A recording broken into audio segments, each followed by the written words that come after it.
करवीर तालुक्यातील सांगरूळ ग्रामपंचायतीमध्ये गोकुळचे संचालक बाळासाहेब खाडे, आमदार जयंत आसगावकर आणि शिवाजीराव खाडे गटाची सत्ता आहे. उपसरपंच पदासाठी आघाडी अंतर्गत समझोत्यानुसार सुरेखा तोरसकर यांनी राजीनामा दिल्यानंतर नूतन उपसरपंच निवडीसाठी आज सरपंच शीतल खाडे यांच्या अध्यक्षतेखाली विशेष सभा बोलवण्यात आली होती. या सभेत उपसरपंच पदासाठी सचिन नाळे यांचा एकमेव अर्ज दाखल झाला.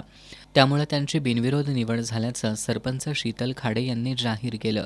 यावेळी निवडणूक निर्णय अधिकारी म्हणून ग्रामविकास अधिकारी LB जाधव यांनी काम पाहिलं.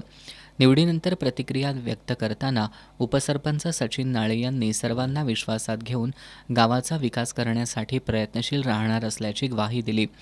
यावेळी सदस्य रवींद्र खाडे, गजानन शिवदे, सुभाष सुतार, उज्ज्वला लोंढे, साक्षी मेहतर, मधुरा खाडे, गीतांजली कासोटे, रेशा आंबी, अश्विनी यादव, विद्या नाळे उपस्थित होते. तर विरोधी आघाडीचे 3 सदस्य गैरहजर होते. यावेळी गोकुळचे संचालक बाळासाहेब खाडे, श्रीपतराव दादा बोंद्रे बँकेचे संचालक कृष्णात चाबूक, युवराज नाळे, निवृत्ती नाळे, सचिन नाळे, संभाजी आंबी, पोपट तोरसकर यांनी नूतन उपसरपंच सचिन नाळे यांचं अभिनंदन केलं.